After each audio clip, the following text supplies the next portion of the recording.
Olá, meus amigos. Deus abençoe vocês, todos os que têm sede e fome de justiça, todos os interessados em receber a maior e melhor de todas as heranças, a eternidade com Deus. Se você tem esse interesse em preservar a sua alma por toda a eternidade com Deus, na presença do Todo-Poderoso, o Senhor Jesus Cristo, então sejam abençoados, tenham o entendimento iluminado para que possa compreender a vontade de Deus para a sua vida. E é falando sobre a vontade de Deus que nós vamos responder uma das questões que mais nos tem sido feito nos últimos dias. Muitas pessoas dizem assim: ô bispo, eu não entendo como é que um pastor, um homem de Deus, de repente abre mão do trabalho, do ministério e sai da igreja e vai cuidar da sua vida. Como é que pode? Eles não eram cheios do Espírito Santo? Eles não eram de Deus? Eles não estavam ajudando outras pessoas? Então, nós vamos responder essa pergunta para dirimir as dúvidas daquelas ovelhas que são frágeis, que são ainda infantis, que são bebês, e que ainda não tem estrutura para suportar tamanha a situação. Então, muitas pessoas se desesperam, ele saiu, eu vou sair também, etc, etc, etc. Bem, veja só, você tem que entender que quando Jesus iniciou o seu ministério,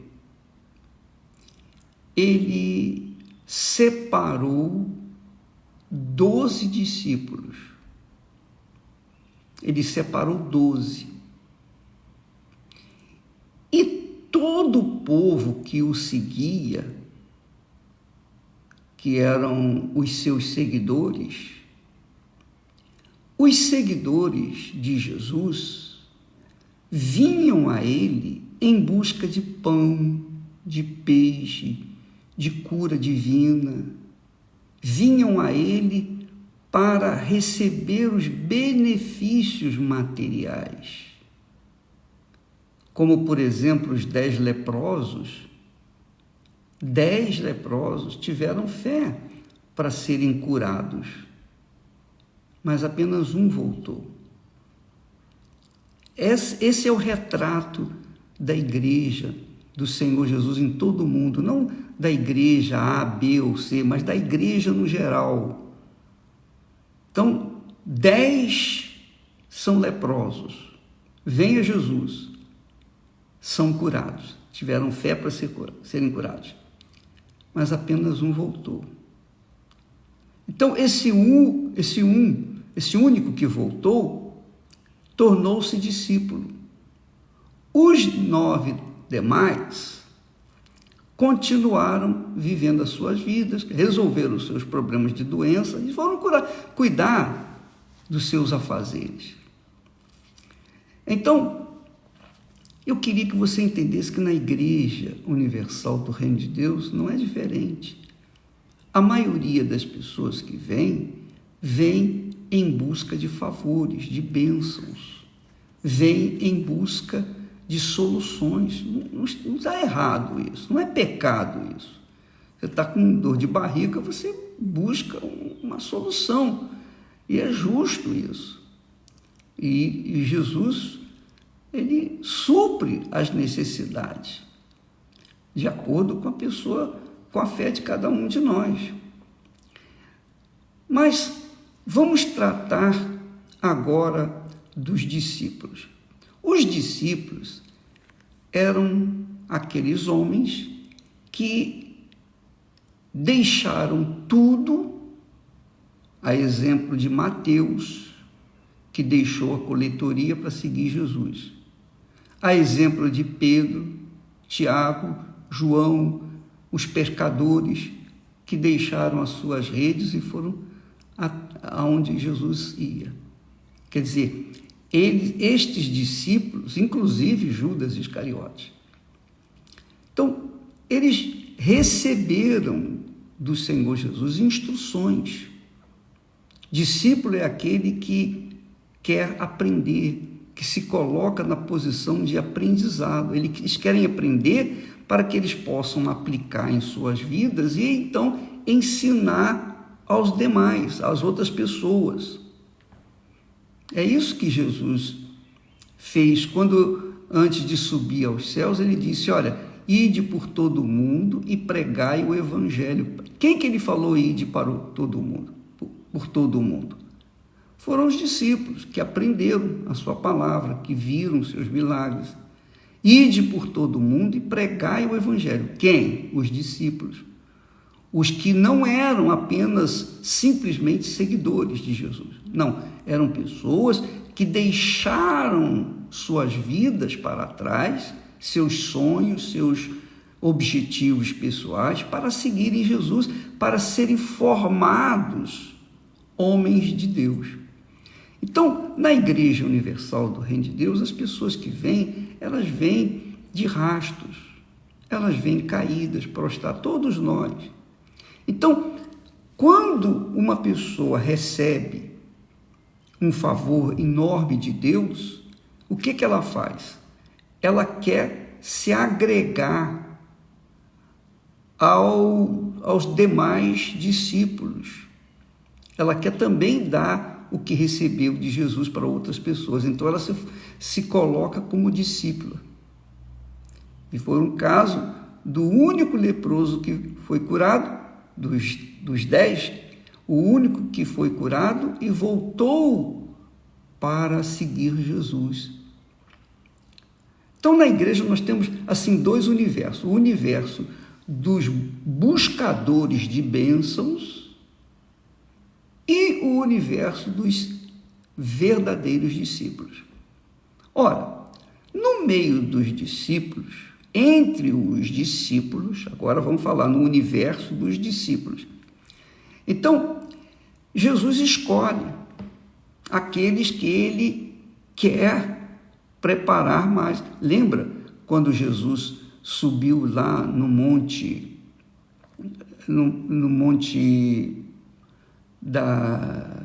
quando ele da transformação, quando o rosto dele se transformou? Lembra? Então, quando Jesus foi lá em cima naquele monte e transfigurou-se, ele levou apenas 3 discípulos, mas tinham 12. Os 9 ficaram para trás. Jesus escolheu apenas 3. Acabou. Pedro, Tiago e João. Pronto, acabou. No Monte Hermon. Jesus subiu no Monte Hermon e levou apenas, escolheu. Ele é o Senhor, ele é o mestre, ele escolhe quem ele quer. Os outros tiveram que ficar quietos, porque eles eram discípulos. E eles tinham que aprender a obediência, a disciplina. Então, os 9 ficaram para trás. E os 3 foram lá em cima com Jesus. Então, esse é um exemplo. Então, quando Jesus escolhe dos discípulos para pregar o evangelho, para ajudar outras pessoas, quando ele escolhe 2 discípulos entre os discípulos, então, o que acontece? Muitos na Igreja Universal que foram abençoados se agregam na igreja, não apenas para buscar bênçãos, mas agora eles querem também abençoar outras pessoas com seus testemunhos. Então elas se colocam à disposição. Aí começa como obreiro, não é? A pessoa se inicia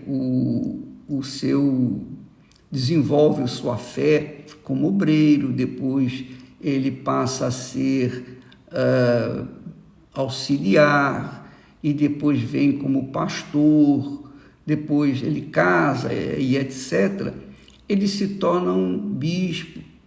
Então ele é colocado na frente de batalha para ajudar outras pessoas. Então muitos são chamados, mas poucos são escolhidos. Dentre esses muitos chamados para fazerem a obra, para serem pastores, para trabalhar no altar, entregarem suas vidas no altar e manterem-se lá no altar, dentre estes tem gente como Judas. Tem os Judas, tem aqueles que traem, tem aqueles que começam bem, com aquele fogo, com aquela vontade de ganhar almas, mas com o decorrer do tempo, eles vão esfriando. Eles colocam a mão no arado, mas com o decorrer do tempo, com o calor do sol e a dureza do trabalho, muitos deixam de olhar para frente e começam a olhar para os lados ou para trás. Muitos. Esses homens que um dia serviram a Deus no altar e hoje estão fora do altar, estão fora digamos assim, do ministério da Igreja Universal do Reino de Deus, muitos caíram, muitos traíram, foram adúlteros, outros roubaram, outros esfriaram na fé, outros descasaram e outros preferiram trabalhar para si, não queriam mais, ficaram cansados de servirem à mesa. Lembra lá em Malaquias, Deus chama a atenção dos sacerdotes, falando, vocês dizem aí que a mesa do Senhor se apresenta um pão imundo. Deus estava falando com os sacerdotes que eles estavam apresentando um pão imundo, quer dizer, estavam trabalhando já no automático, eles não faziam por paixão, por fé, por ideal. Eles deixaram o ideal de ganhar almas e passaram a fazer porque tem um salário, tinha regalias, então eles continuaram ali.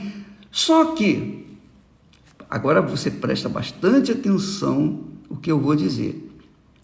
Dentre todos os chamados, tanto os que vêm buscar as bênçãos, os abençoados foram curados, foram libertos, foram, enfim, tocados, e inclusive os discípulos, sempre tem aqueles que, ao longo da caminhada, acabam desanimando.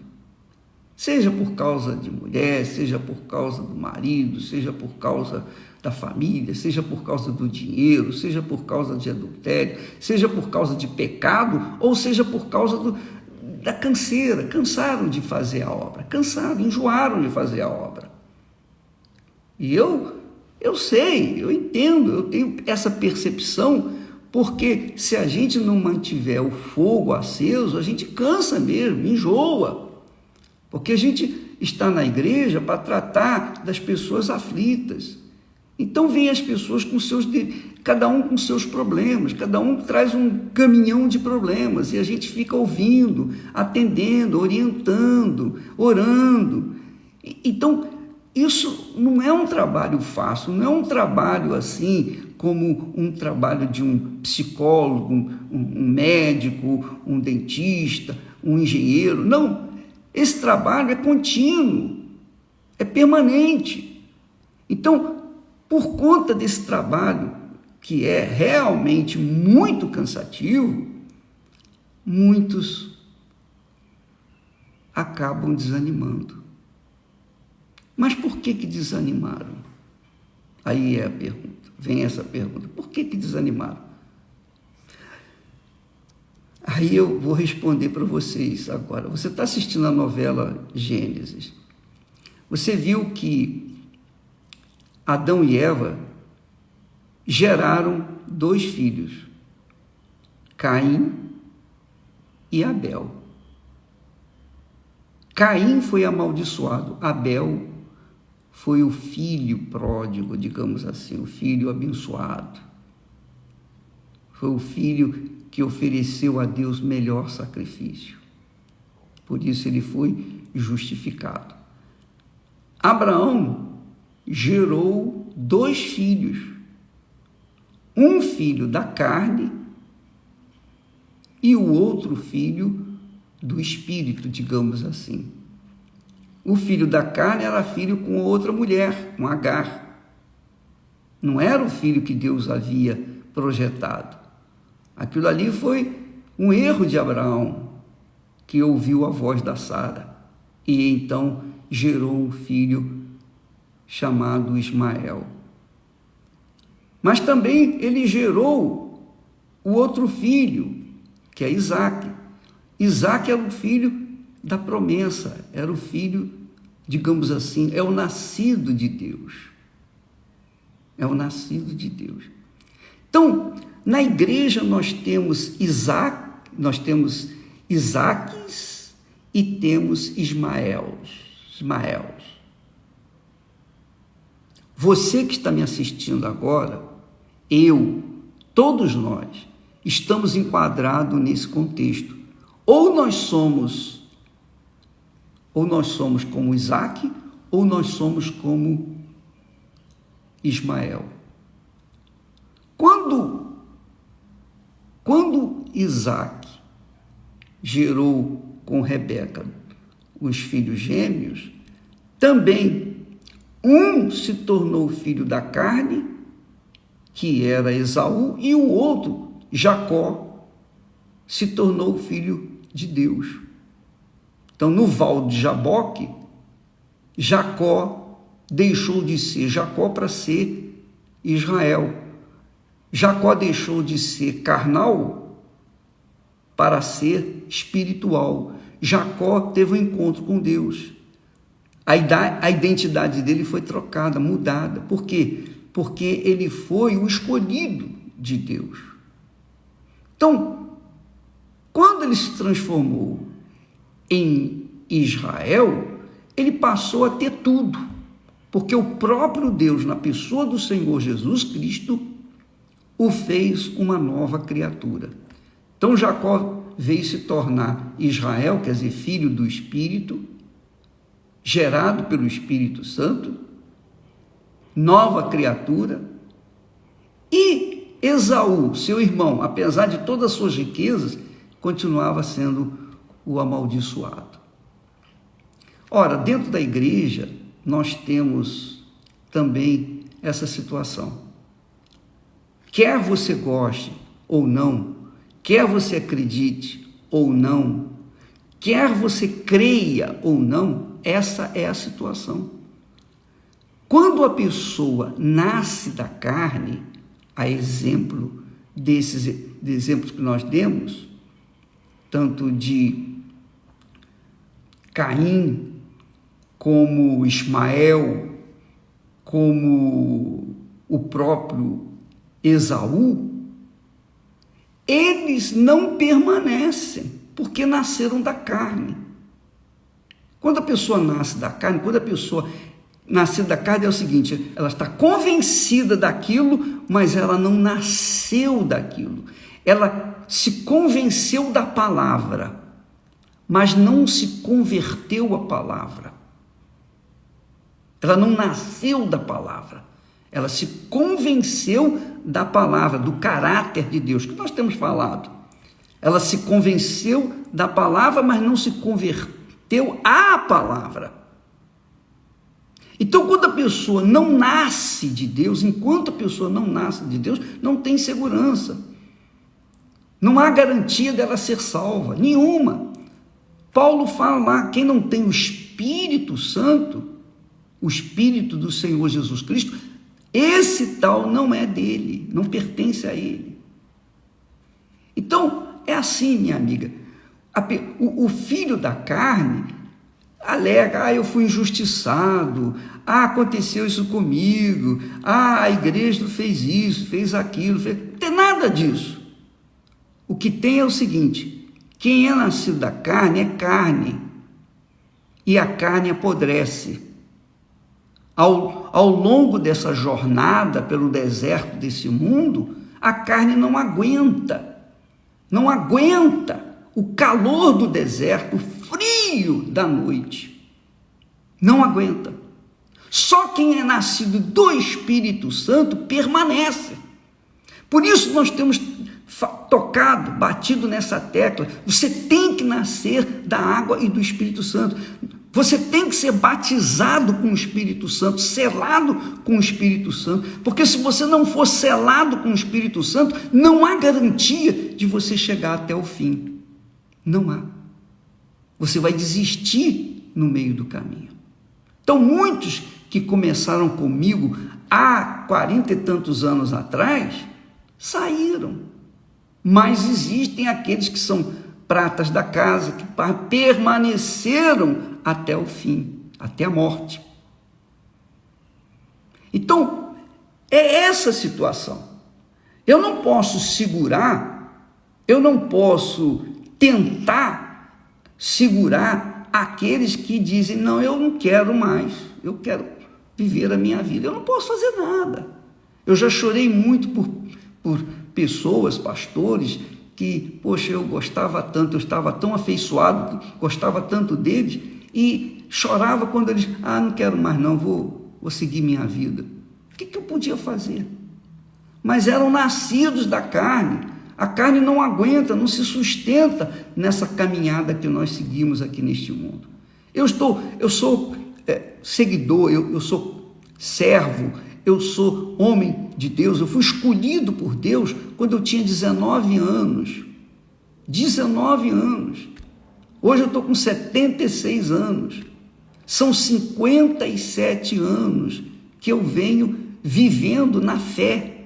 Eu venho permanecendo na fé. Eu nunca deixei a minha fé, nunca abri mão da minha fé. Nada, jamais eu abri mão da minha fé. Claro, eu não fui perfeito, não sou perfeito, nem serei perfeito enquanto eu estiver aqui neste mundo. Mas eu fui escolhido, Deus me escolheu e acabou. Ele me guardou, Ele me preservou e eu estou aqui. Quando a pessoa é nascida do Espírito Santo, ela aguenta os trancos da vida. Ela aguenta as tribulações, as dificuldades, os desertos, as traições. Ela aguenta digamos assim, as acusações, as falsidades que se levantam contra ela. Ela aguenta o ódio, o preconceito. Ela aguenta tudo que esse mundo oferece de ruim, porque ela é de Deus, ela nasceu do Espírito Santo. E quem nasce do Espírito Santo é espírito e vivificante. Quem nasce do Espírito Santo é espírito vivificante, quer dizer, é espírito que dá vida. É espírito que dá vida. Mas quem não nasce, enquanto a pessoa não nasce do Espírito Santo, ela continua sendo alma vivente. Ela sente emoções, ela é uma pessoa, às vezes, até boa, caridosa, bondosa, religiosa. Mas ela não nasceu do Espírito, ela não permanece. Porque a alma vivente não permanece enquanto estiver nessa situação, enquanto for alma vivente. Só quando ela se transforma em espírito espírito vivificante, a exemplo do próprio Senhor Jesus, que era espírito vivificante, é que ela se sustenta, permanece. Entendeu, minha amiga? Então, o que eu estou fazendo? Eu estou tentando dar para vocês uma razão, a razão do porquê, a razão principal do porquê muitos saem, muitos vão sair, vão continuar saindo, e eu não posso fazer nada, porque não sou eu que gero a pessoa do Espírito. Quem gera do Espírito é o Espírito Santo. Ele que gera, ele que me gerou, ele que gerou Jesus. Então, se você não nascer do Espírito Santo, minha amiga, meu amigo, não há garantia de você permanecer. Com certeza não vai permanecer, não vai permanecer. Por quê? Porque você nasceu e continua tendo a mesma natureza do seu pai e de sua mãe, que é a natureza carnal, que é a natureza mundana. E aí, não adianta você ser orientada, não adianta você ser, digamos, discipulada, aprender a Bíblia, não adianta. Você pode conhecer a Bíblia de capa a capa e ainda assim não nascer de Deus. O diabo conhece a Bíblia melhor do que você, do que eu, de qualquer um de nós, e nem por isso deixa de ser diabo. A Bíblia fala, Tiago diz assim, o apóstolo Tiago diz que até os demônios creem. Mas isso não quer dizer nada, eles continuam sendo demônios. Só quando a pessoa nasce do Espírito Santo, é gerada pelo Espírito Santo, é batizada com o Espírito Santo, toma uma nova natureza, uma nova identidade que Deus faz, não é o homem, não é a religião, não é a igreja. Quem faz isso é o próprio Espírito Santo. Só quando a pessoa nasce do Espírito Santo, ela permanece por toda a eternidade. Ela permanece salva. E é claro, enquanto estiver nesse mundo, ela continua serva, ela continua no altar, ela não vai abrir mão do altar. E é por isso que Deus fala lá com Daniel. Que maravilha, que maravilha. Jesus falou que aquele que perseverar até o fim, quer dizer, os nascidos do Espírito, aquele que perseverar até o fim, esse será salvo. Mas Deus falou para Daniel, o último versículo do livro de Daniel, capítulo 12, versículo 13, diz assim, Deus falando para Daniel, olha só o que Deus fala para Daniel: tu, porém, vai até o fim. Tu, porém, vai até o fim, porque descansarás, quer dizer, vai morrer, você vai morrer, vai descansar, mas te levantarás para tomar posse da tua herança, quer dizer, há uma herança para os nascidos do Espírito Santo. Há uma herança guardada, preservada, é a promessa de Deus para os que permanecerem fiéis até o fim, para aqueles que forem fiéis, leais até o fim. Tu, porém, Daniel, vai até o fim, porque descansarás e te levantarás, quer dizer, vai ser ressuscitado para tomar posse da tua herança no fim dos dias. Então, minha amiga e meu amigo, avalie a sua vida.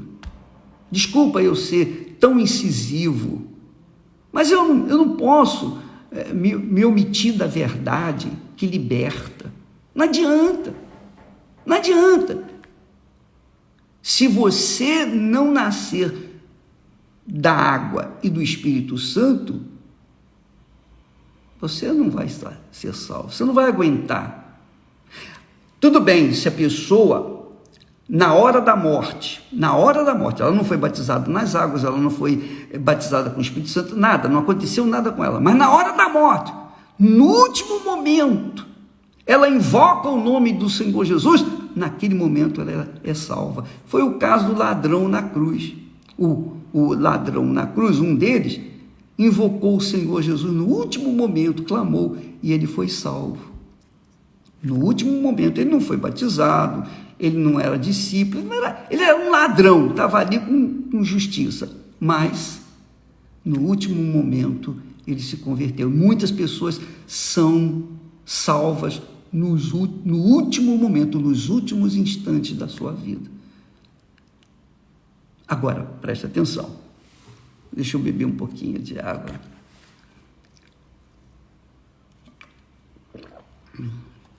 Presta muita atenção, minha amiga.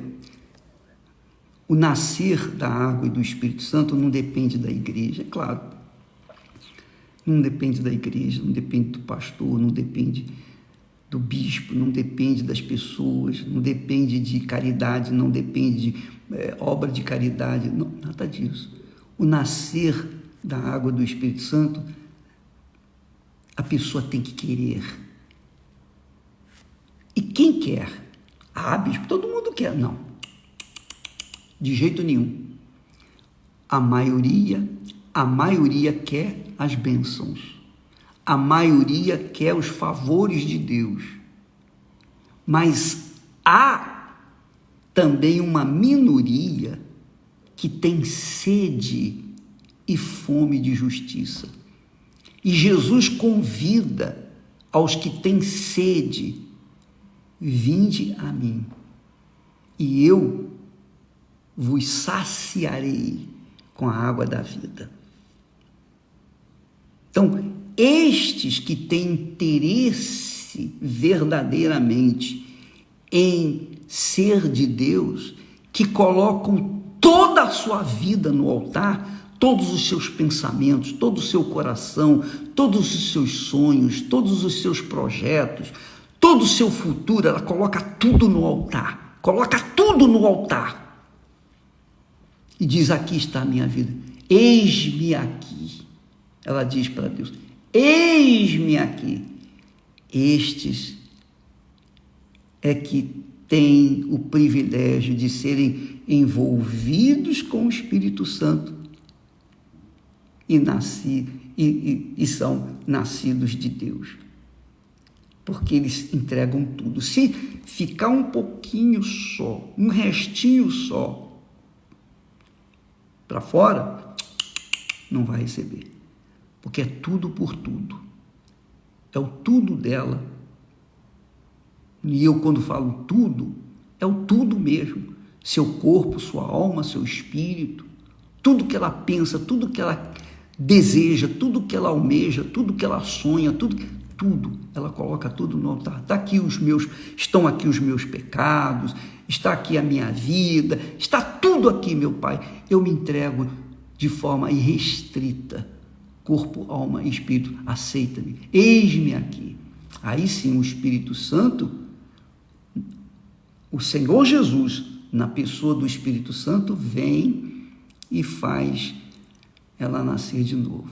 Então, a luta que Jacó teve com o Senhor Jesus, lá no Val de Jaboque, aquele homem era Jesus.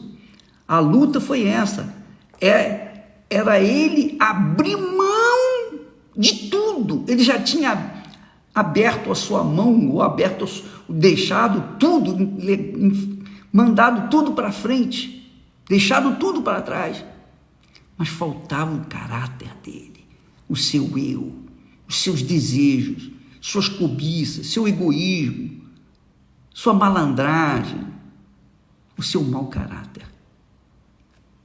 Ele então, ali, ele lutou com Deus. E provavelmente você que está me assistindo agora vem tendo essa luta há muito tempo. Você ainda continua no Val de Jaboque, está lutando, porque você é resistente, você resiste à palavra de Deus, você resiste ao caráter de Deus, você quer permanecer, você quer prevalecer sobre a vontade de Deus. E enquanto isso, você fica aí lutando. Quiçá você venha finalmente abrir mão de tudo e dizer para o Senhor Jesus: eis-me aqui, faça de mim o que o Senhor quiser. Então, aqueles pastores que saíram, obreiros, obreiras, auxiliares, bispos, aqueles que saíram da obra, saíram por uma única razão: não eram nascidos da água e do Espírito Santo, eram nascidos da carne. Tinham uma aparência de Deus, mas o interior não era de Deus. Entendeu, minha amiga? Mas eles não fizeram milagres? Fizeram, eles não, Jesus. Eles usaram o nome de Jesus, usaram a palavra de Jesus.